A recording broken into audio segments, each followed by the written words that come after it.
আমরা ক্রীড়া চর্চার মাধ্যমে আগামী দিনে আপনারা জানেন যে বিগত ফ্যাসিবাদী স্বৈরাচারী খুনি হাসিনার আমলে পরিকল্পিতভাবে ছাত্র সমাজকে ধ্বংস করার জন্য বাংলাদেশের ভেতরে মাদক সহ অন্যান্য অসামাজিক কর্মকাণ্ডকে উৎসাহিত করা হয়েছে। বাংলাদেশের পাঠ্যপুস্তক শিক্ষাক্রমকে বিকৃত করা হয়েছে, ইতিহাসকে বিকৃত করা হয়েছে, করে এক প্রকার বাংলাদেশের ভবিষ্যৎকে অন্ধকারে রেখে দেওয়ার জন্য, পেছনে ফেলে দেওয়ার জন্য দেশি আন্তর্জাতিক চক্রান্তকারীরা সেই পরিকল্পনা করেছিল। আমরা সেখান থেকে উত্তরণ ঘটিয়ে আগামী দিনে ক্রীড়া চর্চার মাধ্যমে আমাদের যে সর্বগ্রাসী মাদকের যে সমস্যা সেটির আমরা সমাধান করতে চাই।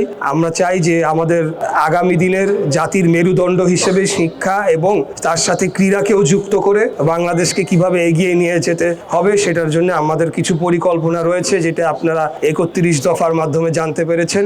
আপনারা যেহেতু ছাত্রদল করেন, এটা আমাদের আপনাদের দায়িত্ব যে আমরা দলের কার্যক্রমকে জনগণের মাঝে তুলে ধরি এবং সেটাকে বাস্তবায়ন করার জন্য যার যার জায়গা থেকে, যার যার ইউনিটের জায়গা থেকে আমরা যথাযথ পদক্ষেপ নিই। সেই জন্যই আপনাদেরকে আবারও ধন্যবাদ যে আজকে আপনারা এই ক্রিকেট টুর্নামেন্টটি আয়োজন করেছেন, অত্যন্ত সুন্দর, এবং এটির ধারা অব্যাহত থাকুক সেই আশাবাদ ব্যক্ত করছি। এবং আগামী দিনে বাংলাদেশ একটি গণতান্ত্রিক পথযাত্রা যে উত্তরণে রয়েছি, সেই পথ আমরা অতিক্রম করে আবার একটা গণতান্ত্রিক বাংলাদেশ আমরা প্রতিষ্ঠা করতে পারি, সেই আশাবাদ ব্যক্ত করে আমার বক্তব্য এখানে শেষ করে আপনাদের থেকে বিদায় নিচ্ছি। খোদাফেজ। বাংলাদেশ জিন্দাবাদ, বাংলাদেশ জাতীয়তাবাদী দল জিন্দাবাদ। শহীদ রাষ্ট্রপতি জিয়া রহমান অমর হোক। দেশনেত্রী বেগম খালেদা জিয়ার সুস্বাস্থ্য কামনা করে আপনাদের কাছে দোয়া করার জন্য আবেদন জানাচ্ছি।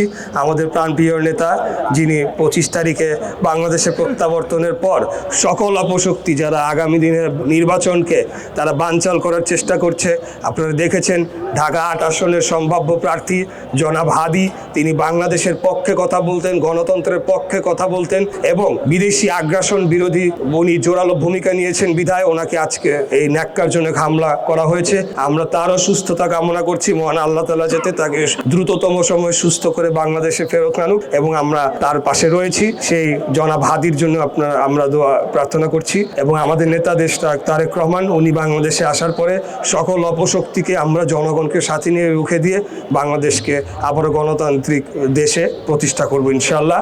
এই বলে আমার বক্তব্য শেষ করছি। আল্লাহ হাফেজ সবাই।